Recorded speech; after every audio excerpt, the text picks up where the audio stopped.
होता क्या है कि जो 13 से 20 की उम्र है, टेस्टोस्टेरोन हार्मोन लड़कों का उस समय बढ़ता है बहुत ज्यादा। ये बात बायोलॉजिकली साबित होती है बार बार कि मेल सेक्सुअल डिजायर और फीमेल सेक्सुअल डिजायर में बहुत अंतर है। मेल्स की सेक्सुअल डिजायर बहुत तेजी से उठती है, बहुत जल्दी सेटिस्फाई हो जाती है। फीमेल्स की सेक्सुअल डिजायर बहुत ग्रेजुअली ऊपर उठती है और उसको शांत होने में ज्यादा समय भी लगता है। इसलिए आप देखेंगे सेक्सुअल रिलेशनशिप की शुरुआत करने में मेल्स का बिहेवियर हमेशा ज्यादा एग्रेसिव रहता है। ऑलमोस्ट एवरीवेयर आप देखेंगे वही प्रपोज कर रहे हैं, वही ट्राई कर रहे हैं डेटिंग करने के लिए, बाइक घुमा रहे हैं, ऊपर नीचे पहिया घुमा रहे हैं कि किसी तरह से साबित हो जाए कि मैं तुम्हारे लायक हूं। अब टेस्टोस्टेरोन बढ़ गया है, बेचैनी उनके अंदर है, उनको एक्सेस नहीं है फीमेल पार्टनर्स के लिए, ऐसे दोस्त उनके नहीं, वो जैसे माहौल में रहते हैं बात करने से हिलना मच जाता है कि जैसे पेन मांग लिया, अब बात भी नहीं कर सकते, दिमाग खराब हुआ पड़ा है। ऊपर से इंटरनेट है, पॉर्न सुबह से रात तक देख रहे हैं, इच्छाएं बढ़ती जा रही हैं और पॉर्न देख के एक लेवल ऑफ एक्सपेक्टेशन ऐसा बन गया है जो रियल लाइफ में कभी नहीं आने वाला है। उनको बचपन से ये भी सिखा दिया कि ये बहुत गंदी चीज होती है, तो बात भी नहीं कर सकते। ऊपर से कंपटीशन है, करियर बनाना है। लड़के को तो बचपन से पता है कि पूरा परिवार मुझे ही पालना है और पेरेंट्स के पूरे सपने उस पर टिके हुए हैं और पेरेंट्स बार बार याद दिला रहे हैं कि बेटा मेरी रिटायरमेंट 10 साल में होने वाली है, तुम्हें ही कमाना है, इसलिए पढ़ाई में मैं खराब हो जाऊं ये ऑप्शन लड़के के पास उतना नहीं है, उसको ज्यादा स्ट्रेस है। इसलिए 13 से लेके 18-19 साल का जो लड़का है, ये इस दुनिया की सबसे मुश्किल चीज है।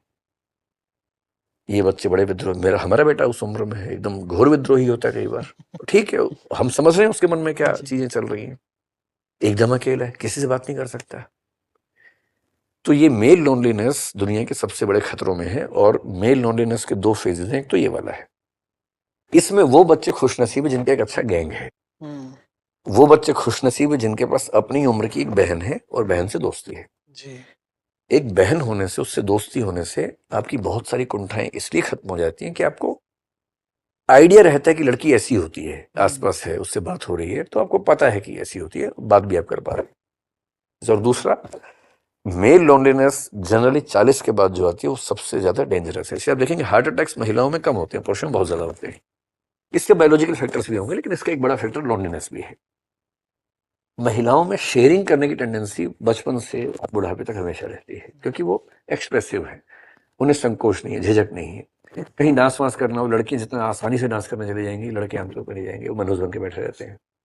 गाना गाना हो फैमिली में, लड़कियां आराम से गा देंगी, लड़के आमतौर पर नहीं गाएंगे। मतलब अपवादों को छोड़ के, एक्सेप्शन छोड़ के, जहां जहां सहज होकर एक्सप्रेसिव होना है, लड़के जनरली पीछे रहते हैं, क्योंकि ट्रेनिंग वैसी हुई, थोड़ा डिस्टेंस हुआ।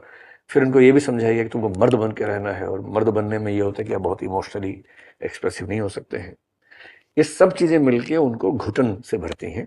और आजकल साइकोलॉजी में ये एक टॉपिक है जो पढ़ाया जाता है कि जो मिड लाइफ क्राइसिस है, 40 के बाद का जो क्राइसिस है, स्पेशली इन द मेल्स, वो अकेलेपन का, जबकि वो विमेन के मामले में आमतौर पर नहीं, क्योंकि उनमें, जिसको आपने सिस्टरहुड कहा, आपस में रिलेशनशिप बना रहता है उनके साथ, पेरेंट्स के साथ, बच्चों के साथ।